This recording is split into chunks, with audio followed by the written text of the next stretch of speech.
माननीय सदस्यगण, कोरोना वैश्विक महामारी के इस दौर में हो रहा संसद का ये संयुक्त सत्र बहुत महत्वपूर्ण है। नया वर्ष भी है, नया दशक भी है और इसी साल हम आज़ादी के 75वें वर्ष में भी प्रवेश करने वाले हैं।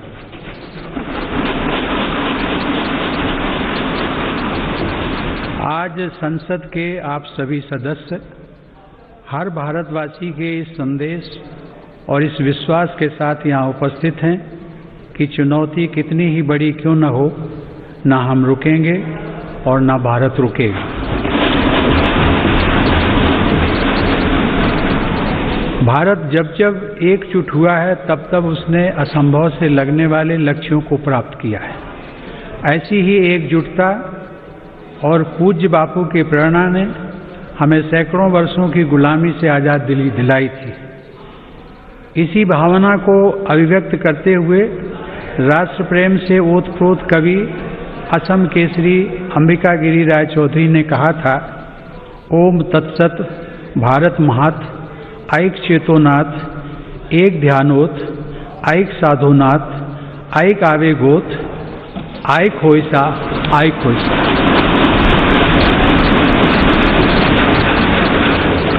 अर्थात भारत की महानता परम सत्य है। एक ही चेतना में, एक ही ध्यान में, एक ही साधना में, एक ही आवेग में एक हो जाओ, एक हो जाओ।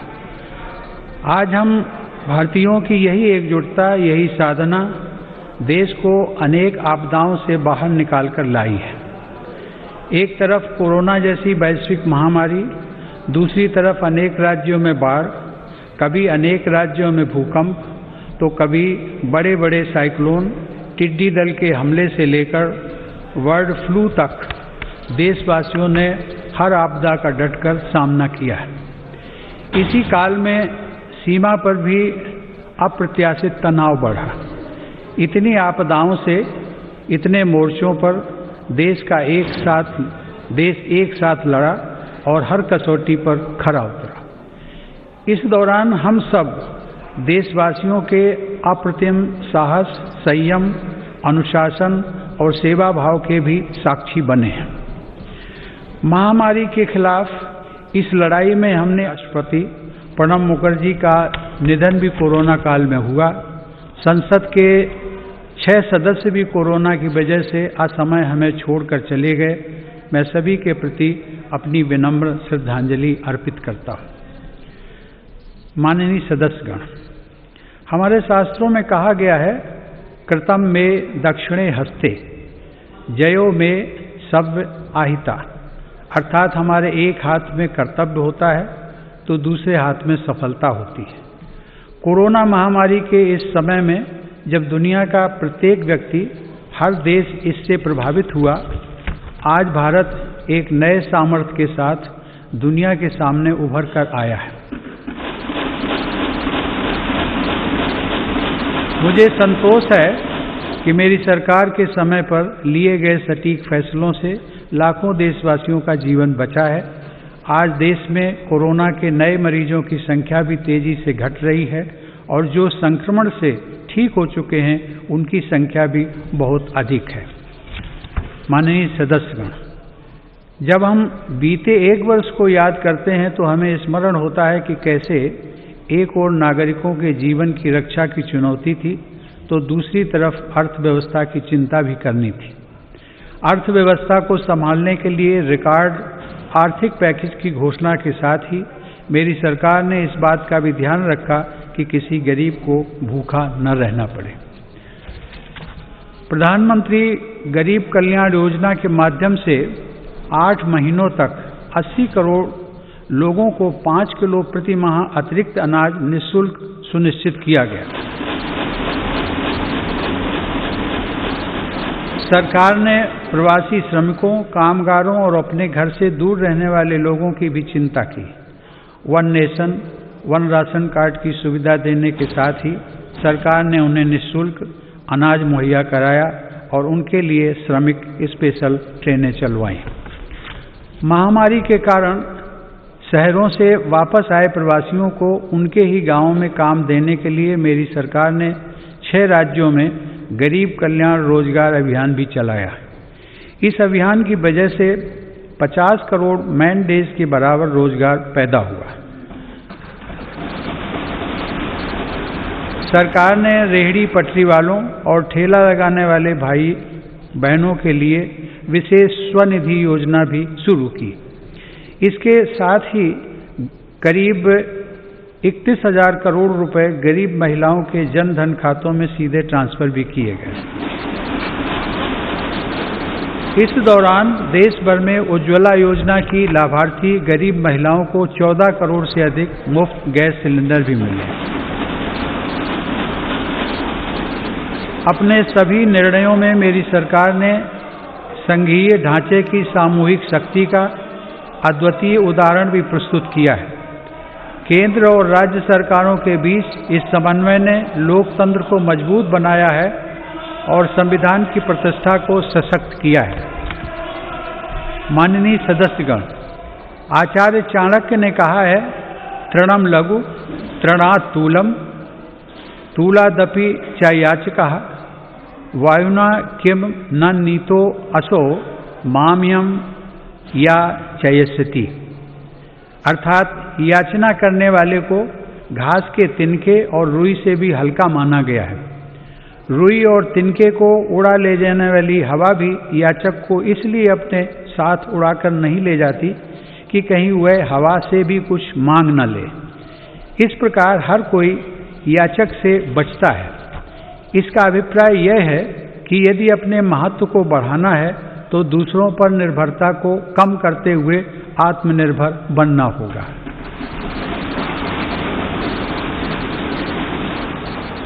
आज़ादी की लड़ाई के समय हमारे स्वतंत्रता सेनानी जिस सशक्त और स्वतंत्र भारत का सपना देख रहे थे, उस सपने को सच करने का आधार भी देश की आत्मनिर्भरता से ही जुड़ा था।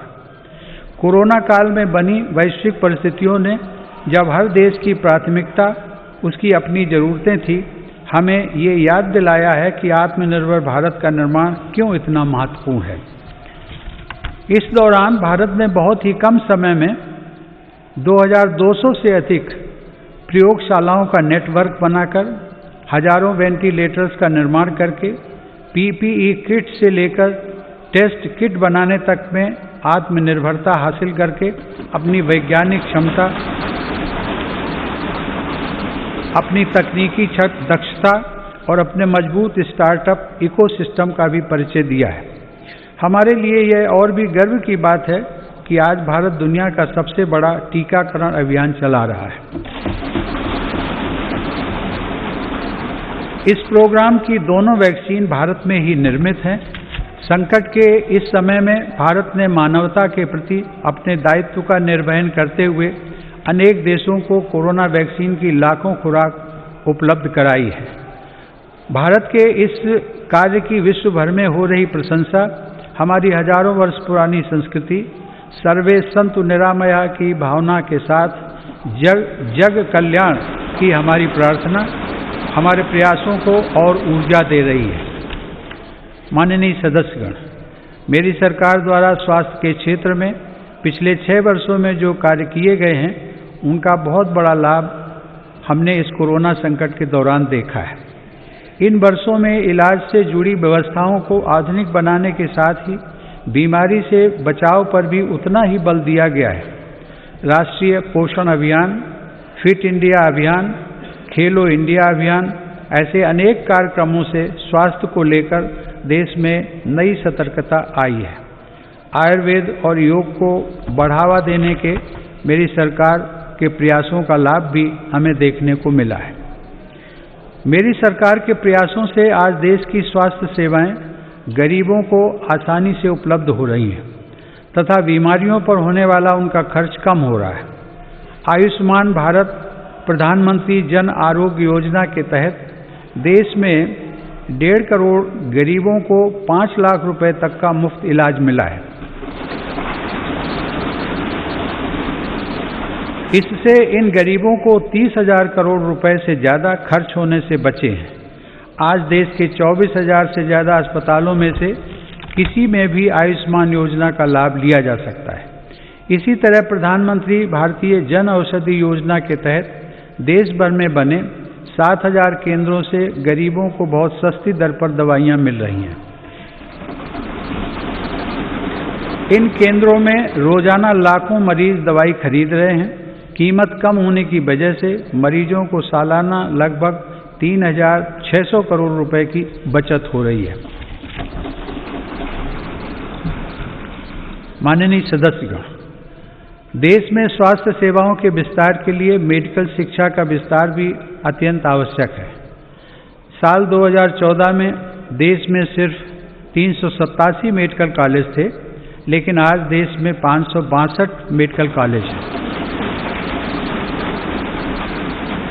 बीते 6 वर्षों में अंडर ग्रेजुएट और पोस्ट ग्रेजुएट चिकित्सा शिक्षा में 50,000 से ज़्यादा सीटों की वृद्धि हुई है। प्रधानमंत्री स्वास्थ्य सुरक्षा योजना के तहत सरकार ने 22 नए एम्स को भी मंजूरी दी है।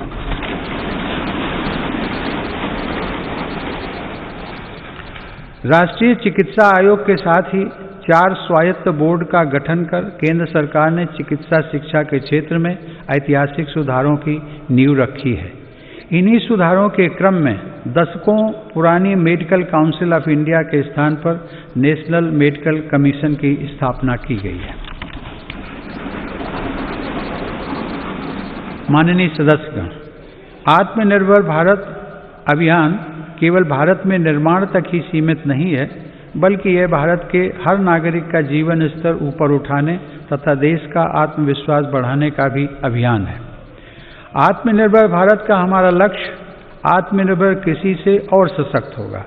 इसी सोच के साथ सरकार ने बीते 6 वर्षों में बीज से लेकर बाजार तक हर व्यवस्था में सकारात्मक परिवर्तन का प्रयास किया है, ताकि भारतीय कृषि आधुनिक भी बने और कृषि का विस्तार भी हो।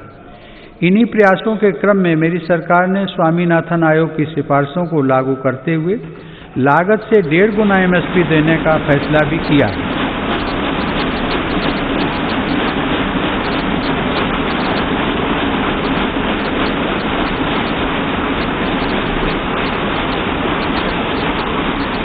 मेरी सरकार आज न सिर्फ MSP पर रिकॉर्ड मात्रा में खरीद कर रही है, बल्कि खरीद केंद्रों की संख्या को भी बढ़ा रही है।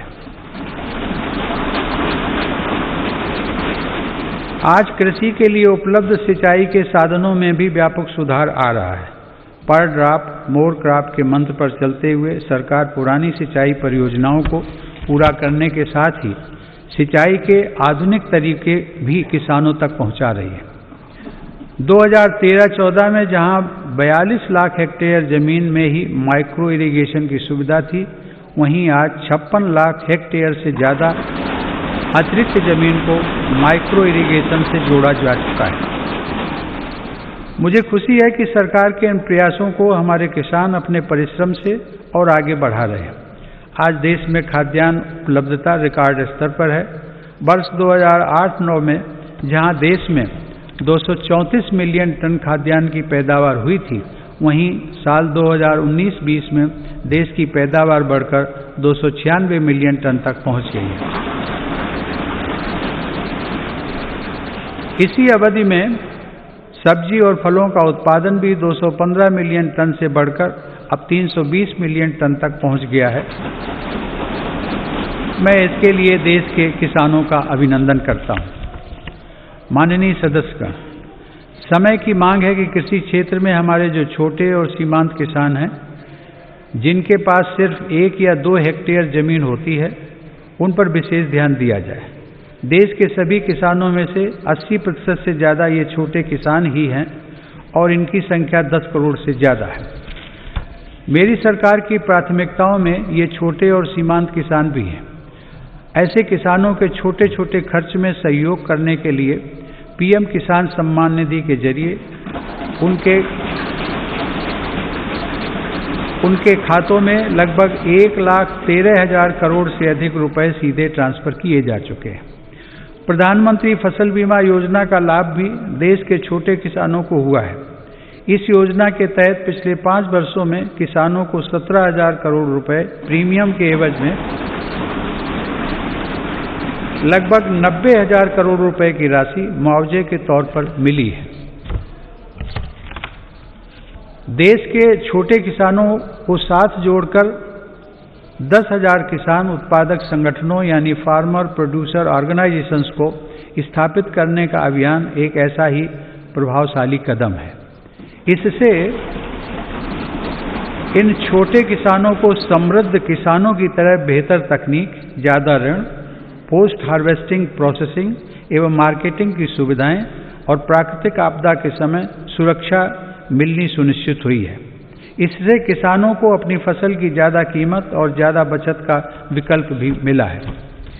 माननीय सदस्यगण, व्यापक विमर्श के बाद संसद ने 7 महीने पूर्व 3 महत्वपूर्ण कृषि सुधार, कृषक उपज व्यापार और कृषक संवर्धन और सरलीकरण विधेयक, कृषि सशक्तिकरण और संरक्षण, कीमत आश्वासन और कृषि सेवा करार विधेयक और आवश्यक वस्तु संशोधन विधेयक पारित किए हैं। इन कृषि सुधारों का सबसे बड़ा लाभ भी 10 करोड़ से अधिक छोटे किसानों को तुरंत मिलना शुरू हुआ।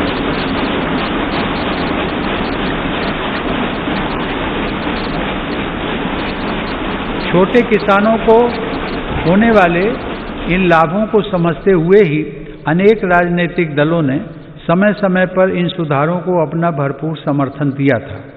देश में अलग अलग फोरम पर देश के हर क्षेत्र में 2 दशकों से जिन सुधारों की चर्चा चल रही थी और जो मांग हो रही थी, वह सदन में चर्चा के दौरान भी परिलक्षित हुई।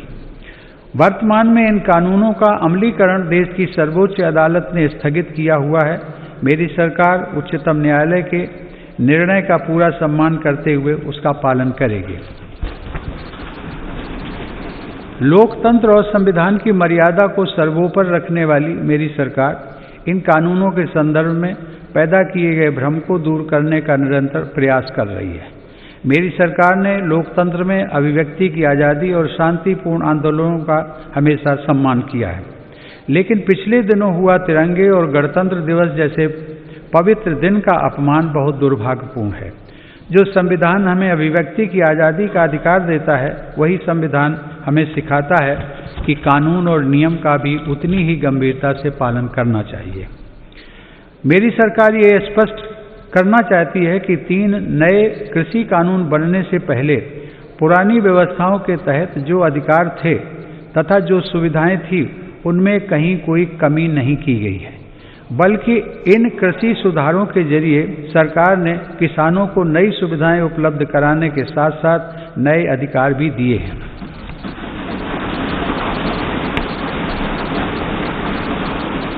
माननीय सदस्यगण, कृषि को और लाभकारी बनाने के लिए मेरी सरकार आधुनिक कृषि इंफ्रास्ट्रक्चर पर भी विशेष ध्यान दे रही है। इसके लिए 1 लाख करोड़ रुपए के एग्रीकल्चर इंफ्रास्ट्रक्चर फंड की शुरुआत की गई है। देश भर में शुरू की गई किसान रेल भारत के किसानों को नया बाजार उपलब्ध कराने में नया अध्याय लिख रही है। यह किसान रेल एक तरह से चलता फिरता कोल्ड स्टोरेज है। अब तक 100 से ज़्यादा किसान रेलें चलाई जा चुकी हैं, जिनके माध्यम से 38,000 टन से ज़्यादा अनाज और फल सब्जियां एक क्षेत्र से दूसरे क्षेत्र तक किसानों द्वारा भेजी गई हैं। माननीय सदस्यगण, किसानों की आय बढ़ाने के लिए मेरी सरकार ने पशुधन को आय के स्रोत के रूप में स्थापित करने पर भी विशेष जोर दिया है। इसी का परिणाम है कि देश का पशुधन पिछले 5 वर्षों में सालाना 8.2% की दर से बढ़ रहा है। सरकार ने डेयरी क्षेत्र में बुनियादी ढांचे की स्थापना और निवेश को प्रोत्साहित करने के लिए 15,000 करोड़ रुपए के पशुपालन अवसंरचना विकास कोष की स्थापना भी की है। मेरी सरकार ने पशुपालन और मत्स्य पालन को भी कृषि क्षेत्र की तरह ही किसान क्रेडिट कार्ड की सुविधा दी है। देश में प्रधानमंत्री मत्स्य संपदा योजना के माध्यम से मछुआरों की आय को बढ़ाने के लिए भी काम हो रहा है। इस क्षेत्र में अगले 5 सालों में लगभग 20,000 करोड़ रुपए का निवेश करने की योजना है। किसानों की आमदनी बढ़ाने के लिए मेरी सरकार अन्नदाता को ऊर्जादाता बनाने का भी अभियान चला रही है। प्रधानमंत्री कुसुम योजना के तहत किसानों को 20 लाख सोलर पंप दिए जा रहे हैं। सरकार द्वारा गन्ने के सीरे, मक्का, धान इत्यादि से एथनॉल के उत्पादन को भी बढ़ावा दिया जा रहा है। पिछले 6 वर्षों में सरकार की सकारात्मक नीतियों के कारण एथनॉल का उत्पादन 38 करोड़ लीटर से बढ़कर 190 करोड़ लीटर हुआ है। यह उत्पादन इस वर्ष बढ़कर 320 करोड़ लीटर तक हो जाएगा, ऐसी उम्मीद है। एथनॉल देश के किसानों की आय बढ़ाने का एक बड़ा जरिया बनकर उभर रहा है। माननीय सदस्यगण, पूज्य बापू आत्मनिर्भर आदर्श गांव के निर्माण की इच्छा रखते थे। इसी विचार को लेकर चल रही मेरी सरकार आज गांव के बहुआयामी विकास के लिए लगातार काम कर रही है। गांव के लोगों का जीवन स्तर सुधरे, यह मेरी सरकार की प्राथमिकता है। इसका उत्तम उदाहरण 2014 से गरीब ग्रामीण परिवारों के लिए बनाए गए 2 करोड़ घर हैं।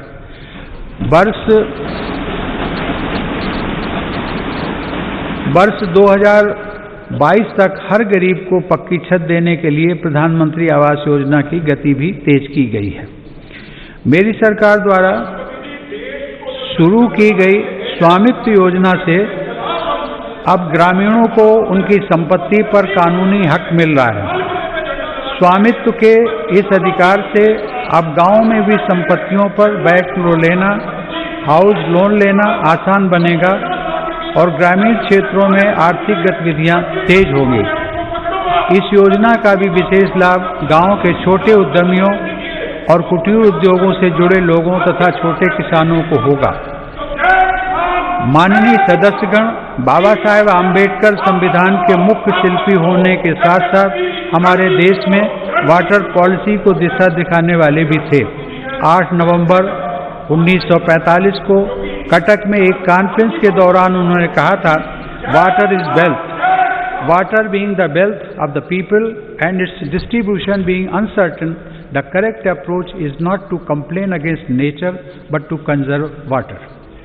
बाबा साहब की प्रेरणा को साथ लेकर मेरी सरकार जल जीवन मिशन की महत्वाकांक्षी योजना पर काम कर रही है।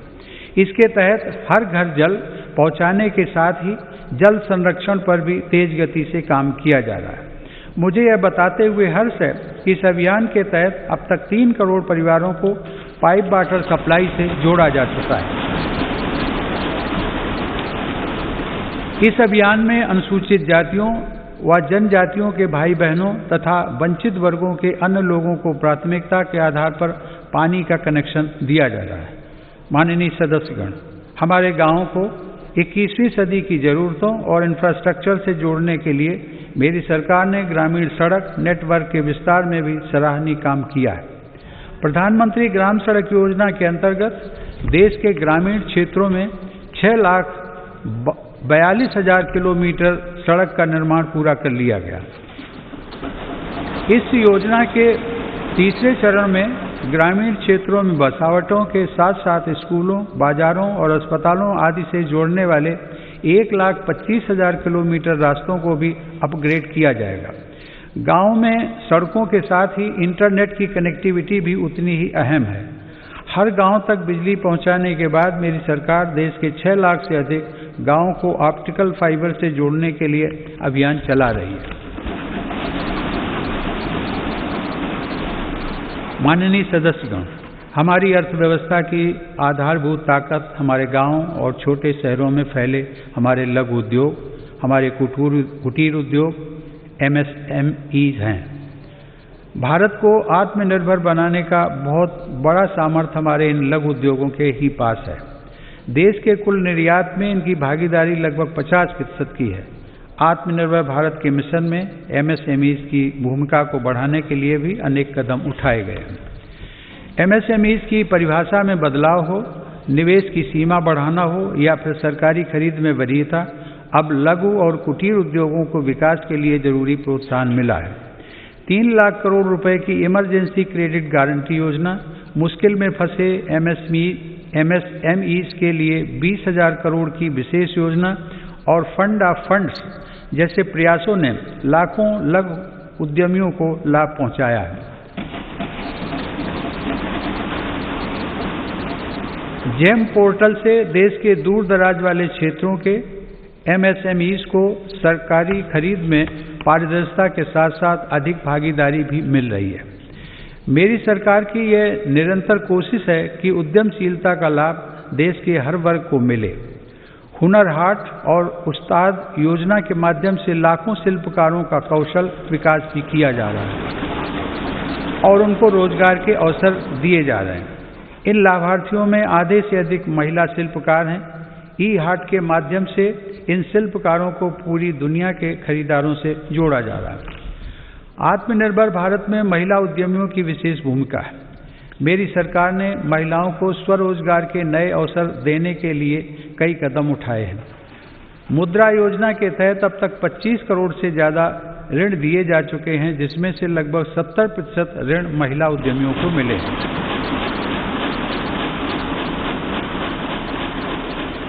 दीनदयाल अंत्योदय योजना राष्ट्रीय ग्रामीण आजीविका मिशन के अंतर्गत देश में आज 7 करोड़ से अधिक महिला उद्यमी करीब 66 लाख स्वयं सहायता समूहों से जुड़ी हुई हैं। बैंकों के माध्यम से इन महिला समूहों को पिछले 6 वर्षों में 3,40,000 करोड़ रुपए का ऋण दिया गया।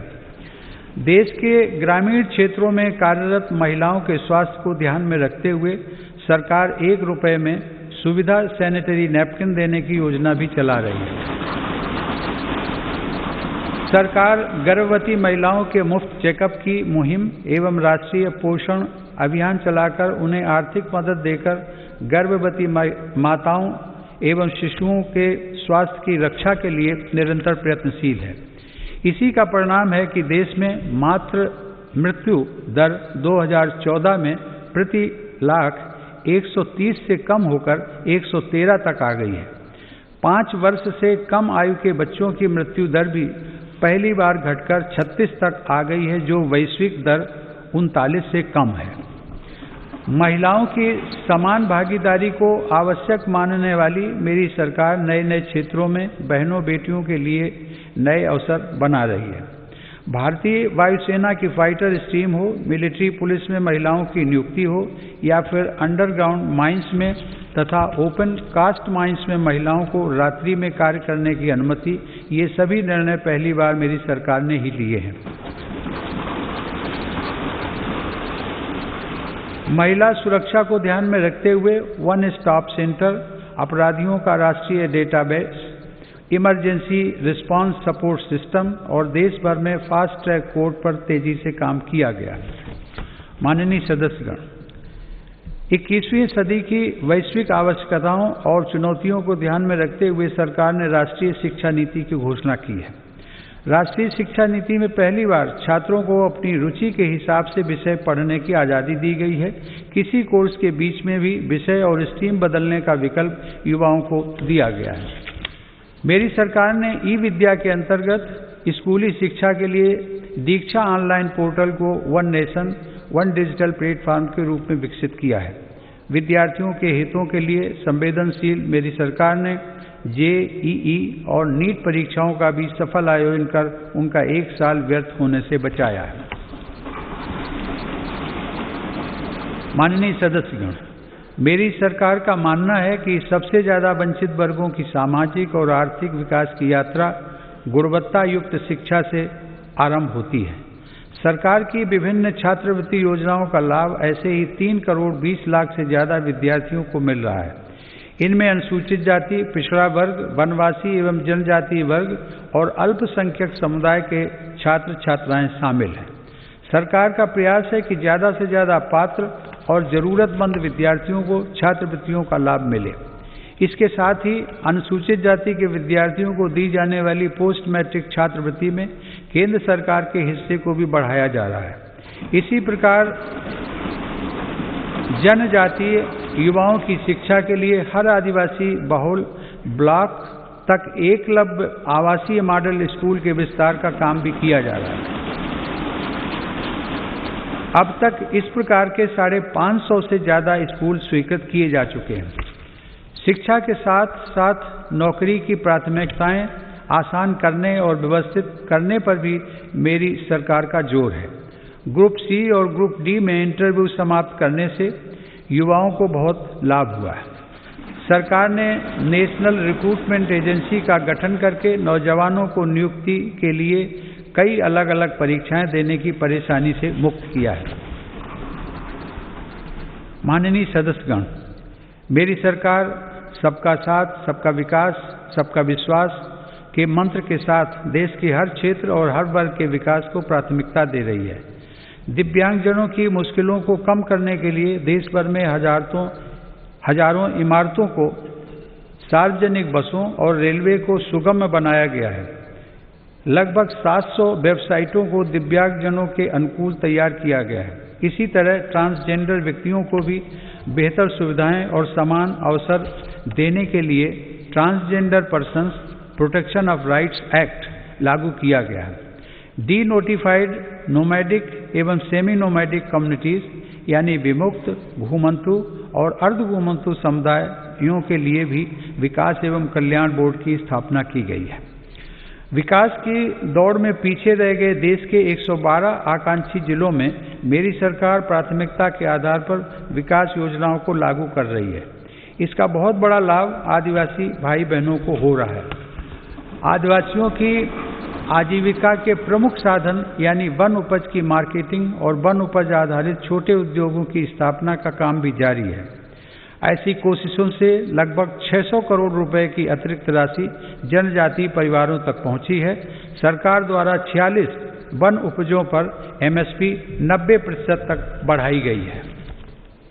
माननीय सदस्यगण, आधुनिक टेक्नोलॉजी का भारत में विकास और हर भारतीय की आधुनिक टेक्नोलॉजी तक आसान पहुंच आत्मनिर्भर बनते भारत की अहम पहचान है।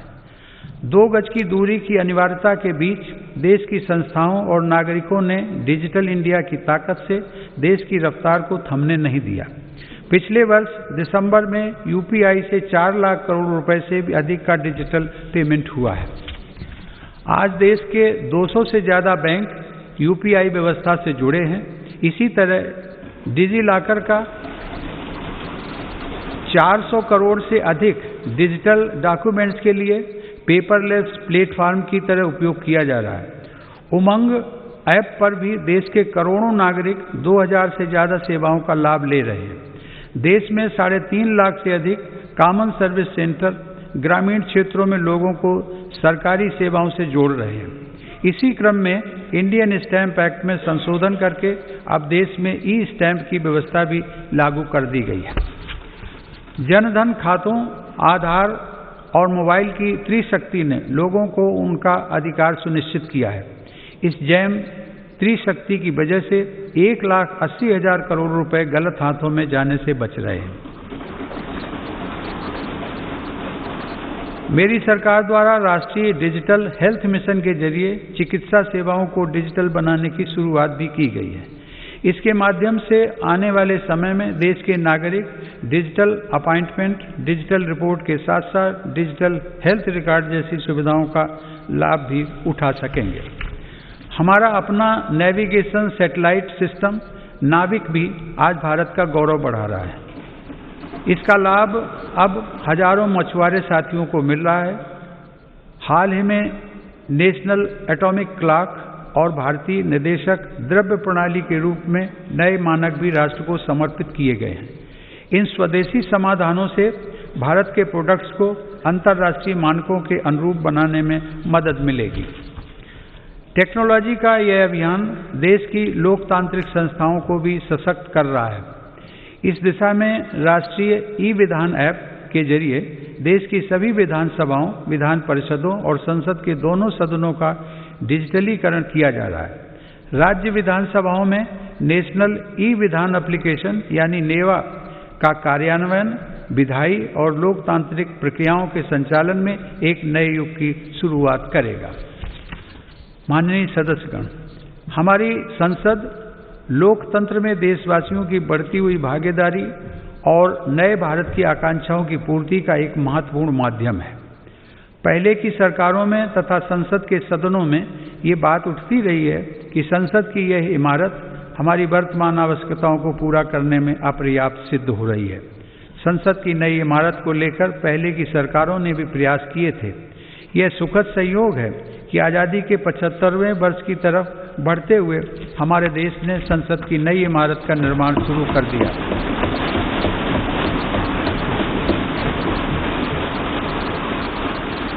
नए संसद भवन के बनने से अपने संसदीय दायित्वों को निभाने में हर सदस्य को अधिक सुविधा मिलेगी। माननीय सदस्यगण, देशवासियों ने जिस तेजी से तकनीक और बदलाव को आत्मसात किया है, वह इस बात का प्रमाण है कि आज हर भारतीय देश को नई ऊंचाई पर पहुंचते हुए देखने के लिए कितना आतुर है। देशवासियों की आकांक्षाओं को ध्यान में रखते हुए मेरी सरकार तेजी से निर्णय ले रही है और अर्थव्यवस्था से जुड़े हर सेक्टर में ऐसे सुधार कर रही है जिनकी प्रतीक्षा वर्षों से थी। फेसलेस टैक्स असेसमेंट और अपील की सुविधा देने के साथ ही मेरी सरकार ने देश में उद्यमशीलता को प्रोत्साहित करने के लिए कंपनी अधिनियम के अनेक प्रावधानों को गैर आपराधिक बना दिया है। उद्योगों को जरूरी सुविधाएं मिल सकें, इसके लिए औद्योगिक क्षेत्रों का GIS तकनीक पर आधारित डेटाबेस तैयार किया जा रहा है। इस डेटाबेस में देश भर की लगभग 5 लाख हेक्टेयर औद्योगिक भूमि से जुड़ी जानकारी उपलब्ध है। मुझे खुशी है, संसद के दोनों सदनों ने श्रमेव जयते की भावना पर चलते हुए श्रमिकों के जीवन में बदलाव लाने वाला निर्णय लिया है। 29 केंद्रीय श्रम कानूनों को कम करके 4 लेबर कोड बनाए गए। इन श्रम सुधारों में राज्यों ने भी अगुवाई की है। इन सुधारों से श्रम कल्याण का दायरा बढ़ेगा, श्रमिकों को निश्चित समय पर मजदूरी मिल पाएगी और रोजगार के ज्यादा अवसर तैयार होंगे। नए लेबर कोड हमारी महिला श्रमिकों की अधिक और सम्मानजनक भागीदारी भी सुनिश्चित करते हैं।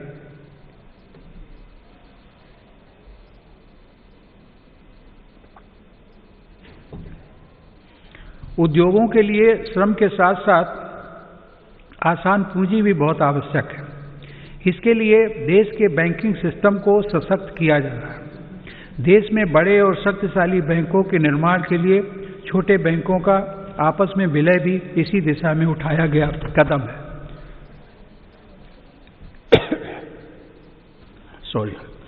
मैन्युफैक्चरिंग से जुड़े 10 सेक्टर्स के लिए पहली बार देश में लगभग 1.5 लाख करोड़ रुपए की प्रोडक्शन लिंक्ड इंसेंटिव स्कीम लागू की गई है। इसका लाभ इलेक्ट्रॉनिक्स सहित अनेक दूसरे सामान की मैन्युफैक्चरिंग में दिखने भी लगा है। देश और विदेश की अनेक बड़ी कंपनियों ने भारत में इन योजनाओं के तहत काम शुरू कर दिया है। मेरी सरकार भारत में बने सामान के उपयोग के लिए जन भागीदारी को प्रोत्साहित कर रही है। आज वोकल फॉर लोकल देश में जन आंदोलन का रूप ले चुका है।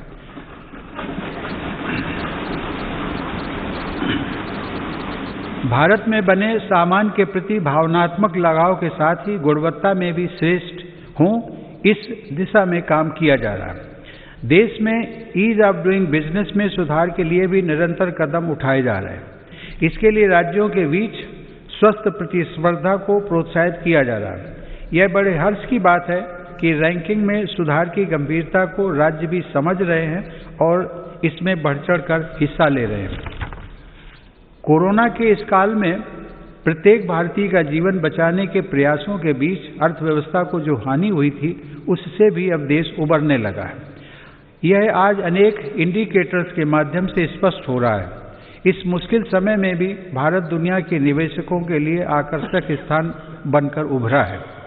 अप्रैल से अगस्त 2020 के बीच लगभग $36 अरब का रिकॉर्ड प्रत्यक्ष विदेशी निवेश भारत में हुआ है।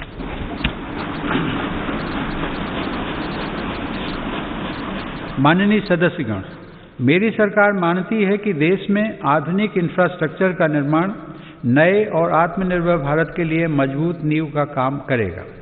कोरोना काल में भी इंफ्रास्ट्रक्चर के अनेक बड़े प्रोजेक्ट्स पर तेजी से काम करना होना और उनको पूरा करना हमारी प्रतिबद्धता को दर्शाता है।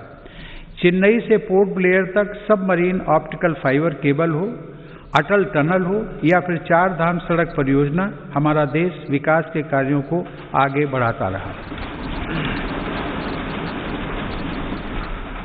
कुछ दिन पहले ही पूर्वी और पश्चिमी डेडिकेटेड फ्रेट कॉरिडोर के सेक्शंस देश को समर्पित किए गए। ये फ्रेट कॉरिडोर पूर्वी भारत में औद्योगिकरण को प्रोत्साहन देने के साथ ही रेल यात्रा में होने वाली अनावश्यक देरी को भी कम करेंगे। देश के इंफ्रास्ट्रक्चर को आधुनिक रूप देने के लिए मेरी सरकार 110 लाख करोड़ रुपए से अधिक की नेशनल इंफ्रास्ट्रक्चर पाइपलाइन पर भी काम कर रही है। साथ ही भारतमाला परियोजना के पहले चरण में 6 नए एक्सप्रेसवे और 18 नए एक्सेस कंट्रोल्ड कॉरिडोर्स का निर्माण चल रहा है। गुजरात के हजीरा और घोघा के बीच शुरू की गई रो पैक्स फेरी सेवा हो या फिर केवड़िया और साबरमती रिवर फ्रंट के बीच सी प्लेन सेवा, ये भारत में वाटर ट्रांसपोर्ट को नया आयाम दे रहे हैं। दुनिया की सबसे ऊंची सरदार पटेल की प्रतिमा का गौरव अपने साथ रखने वाले केवड़िया से अब देश के अनेक शहरों से सीधे ट्रेनें भी चलने लगी हैं।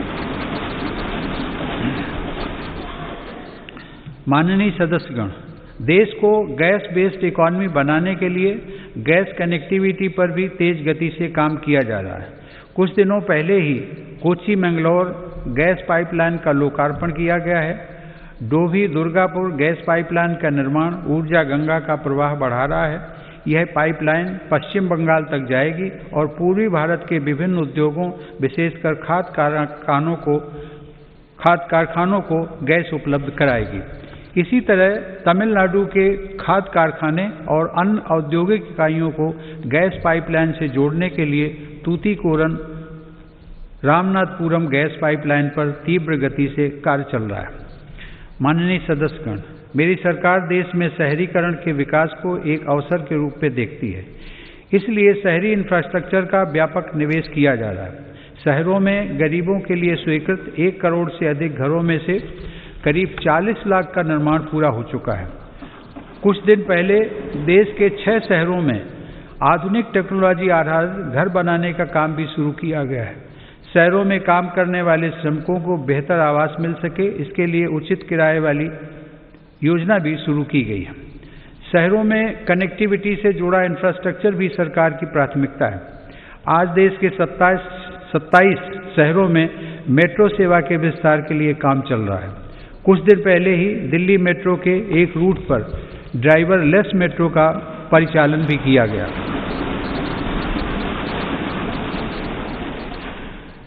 शहरों में रीजनल रैपिड ट्रांजिट सिस्टम्स के निर्माण से भी पब्लिक ट्रांसपोर्ट को बेहतर बनाया जा रहा है। कॉमन मोबिलिटी कार्ड के देश भर में हो रहे विस्तार से देश के शहरों में यात्रा और आसान होगी। माननीय सदस्यगण, मेरी सरकार पूर्वी भारत के संपूर्ण और संतुलित विकास के लिए पूरी तरह से प्रतिबद्ध है।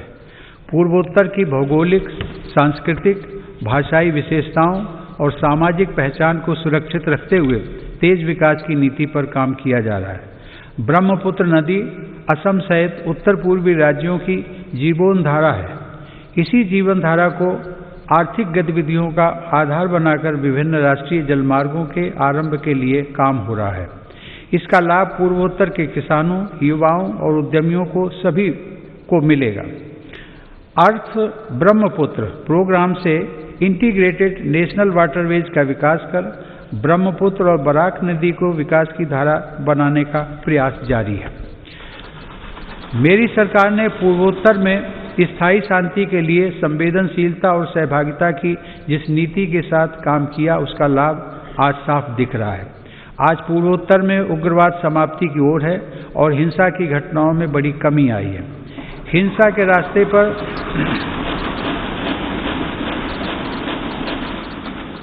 भटके युवा अब विकास और राष्ट्र निर्माण की मुख्य धारा में लौट रहे हैं। ब्रू शरणार्थियों के पुनर्वास को शांति और सौहार्द के साथ पूरा किया जा रहा है। इसी प्रकार ऐतिहासिक बोडो शांति समझौता भी हुआ है, जिसे सफलतापूर्वक लागू किया गया। समझौता होने के बाद इस बार बोडो टेरिटोरियल काउंसिल के चुनाव भी सफलता के साथ पूरे हुए हैं। माननीय सदस्यगण, मेरी सरकार देश की एकता और अखंडता को चुनौती देने वाली ताकतों से निपटने के लिए हर स्तर पर प्रयासरत है। एक तरफ जहां हिंसा प्रभावित क्षेत्रों में विकास को बढ़ावा दिया जा रहा है, वहीं दूसरी तरफ हिंसा फैलाने वाली ताकतों पर भी कड़ाई बरती जा रही है। इसी का परिणाम है कि नक्सली हिंसा की घटनाओं में बड़ी कमी आई है और नक्सल प्रभावित क्षेत्र का दायरा सिमट रहा है। मेरी सरकार की विकास नीति को जम्मू कश्मीर के लोगों ने भी भरपूर समर्थन दिया है। कुछ सप्ताह पहले ही आज़ादी के बाद पहली बार जम्मू कश्मीर में जिला परिषद के चुनाव सफलता के साथ संपन्न हुए।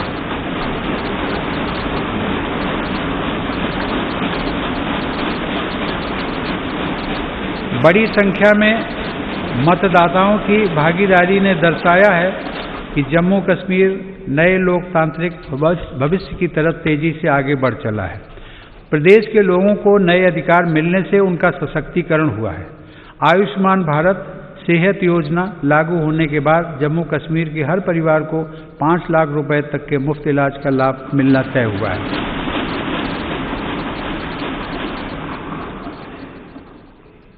जम्मू में सेंट्रल एडमिनिस्ट्रेटिव ट्रिब्यूनल की एक बेंच भी स्थापित की गई है। केंद्र शासित प्रदेश बनने के बाद कुछ महीने पहले लद्दाख स्वायत्त पर्वतीय विकास परिषद के चुनाव की प्रक्रिया भी सफलतापूर्वक संपन्न हुई है। अब लद्दाख के लोग स्वयं अपने प्रदेश के विकास से जुड़े निर्णय और तेजी से ले रहे हैं। माननीय सदस्यगण, इस कोरोना काल में हम जब देश के भीतर आपदाओं से निपट रहे थे तब हमारी सीमा पर भी देश के सामर्थ्य को चुनौती देने के प्रयास किए गए। LAC पर द्विपक्षीय संबंधों और समझौताओं को दरकिनार करते हुए शांति भंग करने की कोशिश की गई, लेकिन हमारे सुरक्षा बलों ने न केवल पूरी सजगता, शक्ति और हौसले के साथ इन षड्यंत्रों का मुंह तोड़ जवाब दिया, बल्कि सीमा पर यथास्थिति बदलने के सभी प्रयासों को भी नाकाम किया।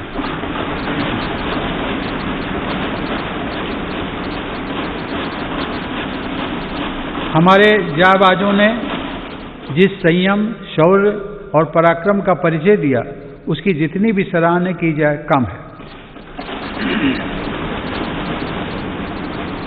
जून 2020 में हमारे 20 जवानों ने मातृभूमि की रक्षा के लिए गलवान घाटी में अपना सर्वोच्च बलिदान भी दिया। हर देशवासी इन शहीदों का कृतज्ञ है। मेरी सरकार देश के हितों की रक्षा के लिए पूरी तरह कटिबद्ध है और सतर्क भी है। LAC पर भारत की संप्रभुता की रक्षा के लिए अतिरिक्त सैन्य बलों की तैनाती भी की गई है। माननीय सदस्यगण, हमारे स्वाधीनता संग्राम के दौरान देशभक्ति के अमर गीतों की रचना करने वाले मलयालम के श्रेष्ठ कवि वल्लथोल ने कहा है, भारतम ऐन्ना पेरुकेट्टाल अभिमाना पूरिदम आगनम अंतरंगम। अर्थात जब भी आप भारत का नाम सुने, आपका हृदय गर्व से भर जाना चाहिए।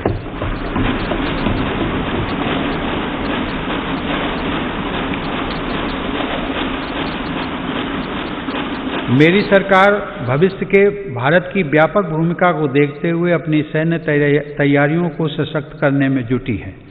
आज अनेक आधुनिक साजो सामान भारत की सैन्य क्षमता का हिस्सा बन रहे हैं। रक्षा क्षेत्र में आत्मनिर्भरता पर भी सरकार का जोर है। कुछ दिन पहले ही सरकार ने HAL को 83 स्वदेशी लड़ाकू विमान तेजस के निर्माण का ऑर्डर दिया है। इस पर 48,000 करोड़ रुपए खर्च होंगे। सरकार द्वारा मेक इन इंडिया को बढ़ावा देने के लिए रक्षा से जुड़े 100 से अधिक सामानों के आयात पर रोक लगा दी गई है। इसी तरह supersonic torpedo, quick reaction missile, tank और स्वदेशी राइफलों सहित अनेक अत्याधुनिक हथियार देश में ही बन रहे हैं। आज भारत रक्षा सामान के निर्यात के क्षेत्र में भी तेजी से अपनी हिस्सेदारी बढ़ा रहा है। माननीय सदस्यगण, Indian national space promotion and authorisation centre अर्थात इन स्पेस का गठन स्पेस सेक्टर में बड़े सुधारों को गति देगा। आज हमें गर्व है कि इसरो के वैज्ञानिक चंद्रयान 3, गगनयान और स्मॉल सैटेलाइट लॉन्च व्हीकल जैसे महत्वपूर्ण अभियानों पर काम कर रहे हैं। परमाणु ऊर्जा में भी देश तेजी से आत्मनिर्भरता की तरफ बढ़ रहा है। कुछ महीने पहले काकरापार में देश के पहले स्वदेशी प्रेशराइज्ड हैवी वाटर रिएक्टर का सफल परीक्षण किया गया।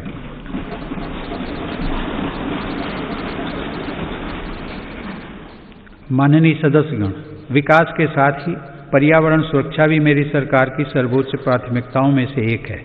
इसी संकल्प को लेकर भारत जीडीपी की इमिशंस इंटेंसिटी को वर्ष 2005 की तुलना में 2030 तक 33 से 35% तक कम करने के लक्ष्य पर काम कर रहा है।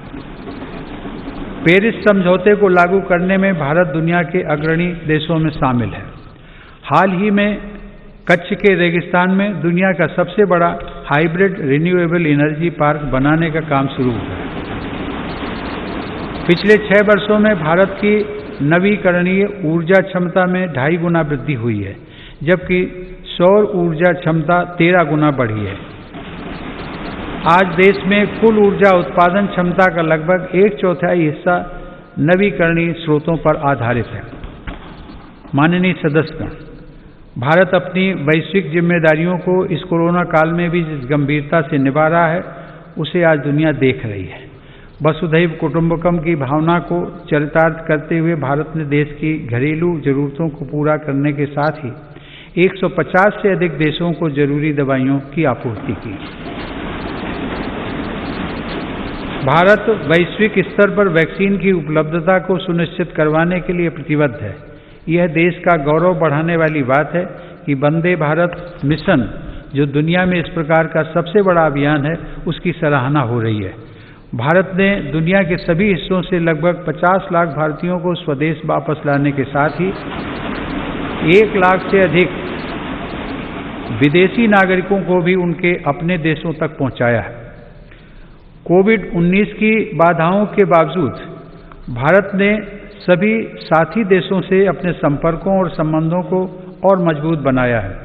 इस दौरान बड़ी संख्या में शिखर सम्मेलन, बहुपक्षीय कार्यक्रम और आधिकारिक बैठकों के जरिए अंतर्राष्ट्रीय सहयोग को भारत ने आगे बढ़ाया है। भारत ने ऐतिहासिक वैश्विक समर्थन हासिल करके इस वर्ष 8वीं बार एक अस्थायी सदस्य के रूप में सुरक्षा परिषद में प्रवेश भी किया है। भारत ने 2021 के लिए ब्रिक्स में अध्यक्ष पद भी ग्रहण किया है। माननीय सदस्यगण,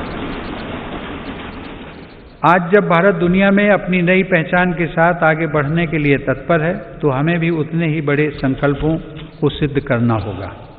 2021 का यह वर्ष हमारे लिए इसलिए भी अहम है, देश ने कुछ दिन पहले 23 जनवरी को नेताजी सुभाष चंद्र बोस के जन्म दिवस को पराक्रम दिवस के रूप में मनाया।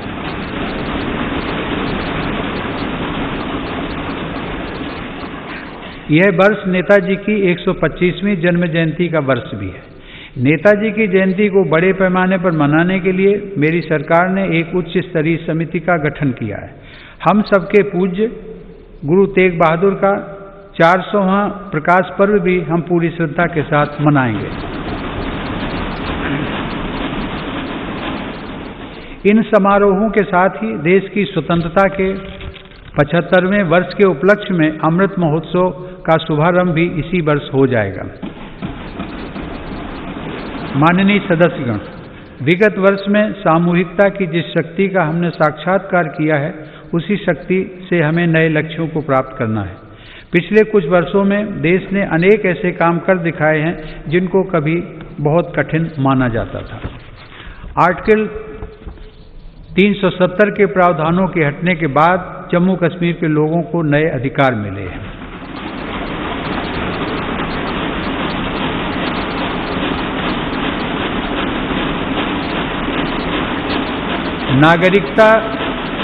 नागरिकता संशोधन कानून संसद द्वारा पास किया जा चुका है। चीफ ऑफ डिफेंस स्टाफ के पद का लाभ देश को मिलना शुरू हो चुका है। सशस्त्र सेनाओं में महिलाओं की भागीदारी बढ़ रही है। उच्चतम न्यायालय के फैसले के उपरांत भव्य राम मंदिर का निर्माण शुरू हो चुका है।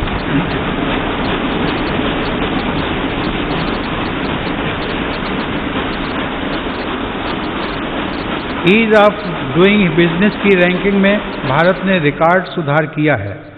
अब कंप्लायंस से जुड़ी बाधाओं को दूर करने पर विशेष बल दिया जा रहा है। वर्ल्ड टूरिज्म इंडेक्स की रैंकिंग में भारत 65वें से 34वें रैंकिंग पर आ गया है। जिस डीबीटी को नजरअंदाज किया जा रहा था, उसी की मदद से पिछले 6 साल में 13 लाख करोड़ रुपए से अधिक धनराशि लाभार्थियों को ट्रांसफर की गई है। कभी हमारे यहाँ सिर्फ 2 मोबाइल फैक्ट्रियां थीं। आज भारत दुनिया का दूसरा सबसे बड़ा मोबाइल निर्माता देश है। आज मध्यम वर्ग के लाखों लोगों को real estate regulation and development act के तहत रियल एस्टेट रेगुलेटरी अथॉरिटी यानी रेरा का लाभ मिल रहा है। इस दौरान सिर्फ नए कानून ही नहीं बने, बल्कि 1500 से अधिक पुराने और अप्रासंगिक कानूनों को समाप्त किया जा चुका है। माननीय सदस्यगण, ऐसे अनेक निर्णय हैं जो लगभग हर क्षेत्र में लिए गए हैं। मेरी सरकार ने दिखाया है कि नीयत साफ हो, इरादे बुलंद हो तो बदलाव लाया जा सकता है। इन वर्षों में मेरी सरकार ने जितने लोगों के जीवन को छुआ है वह अभूतपूर्व है। हर गरीब का घर रोशन हो, इसके लिए 2.5 करोड़ से अधिक बिजली कनेक्शन निःशुल्क दिए गए। गरीब और मध्यम वर्ग का बिजली बिल कम हो, इसके लिए 36 करोड़ से ज्यादा सस्ते LED बल्ब वितरित किए गए। दुर्घटना की स्थिति में गरीब परिवार को दर दर न भटकना पड़े, इसके लिए सिर्फ ₹1 महीना के प्रीमियम पर 21 करोड़ से अधिक गरीबों को प्रधानमंत्री सुरक्षा बीमा योजना से जोड़ा गया। गरीब की मृत्यु के बाद उसके परिवार के पास एक संबल रहे, इसलिए सिर्फ 90 पैसा प्रतिदिन के प्रीमियम पर लगभग 9.5 करोड़ लोगों को प्रधानमंत्री जीवन ज्योति बीमा योजना से जोड़ा गया। गरीब का शिशु किसी गंभीर बीमारी से ग्रसित न हो, इसलिए मेरी सरकार ने न सिर्फ टीकों की संख्या बढ़ाई, बल्कि टीकाकरण अभियान को देश के उन आदिवासी इलाकों में भी ले गई जो अब तक अछूते थे। मिशन इंद्रधनुष के तहत 3.5 करोड़ से अधिक बच्चों का टीकाकरण किया गया। गरीब के हक का राशन कोई दूसरा ना छीन ले, इसके लिए 100% राशन कार्ड को डिजिटल किया जा चुका है। 90% राशन कार्डों को आधार से जोड़ा जा चुका है। रसोई के धुएं से गरीब बहन बेटी की सेहत न खराब हो, इसके लिए उज्ज्वला योजना के तहत 8 करोड़ से ज्यादा मुफ्त कनेक्शन दिए गए। गरीब बहन बेटी की गरिमा बढ़े, उनकी परेशानी कम हो, इसके लिए स्वच्छ भारत मिशन के तहत 10 करोड़ से ज्यादा शौचालय बनाए गए।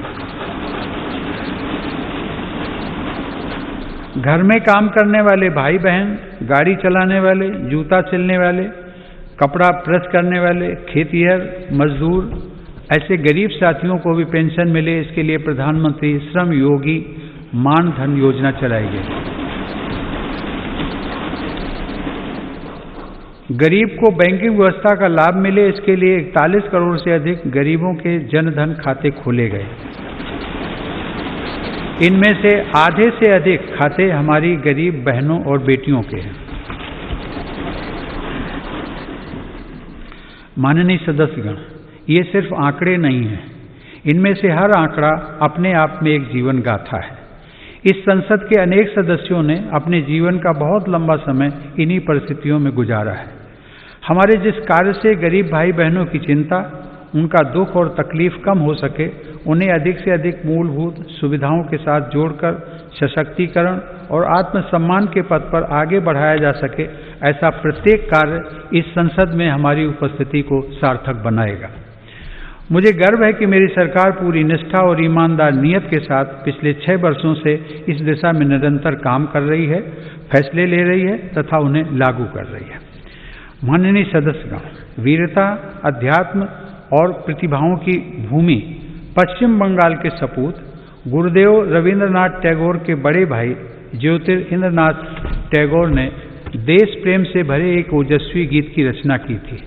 उन्होंने लिखा था, चौल रे सौबे भारोत संतान, मातृभूमि कोरे आवाहन, वीर ओ दौर पे पौरुष गौरवे, साध सावे देशेर कल्याण।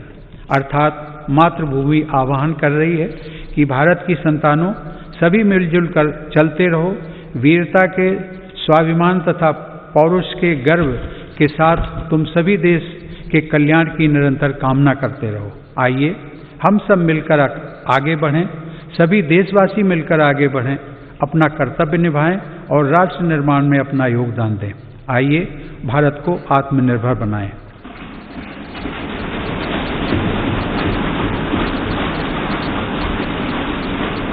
आप सभी को बहुत बहुत शुभकामनाएं। जय हिंद।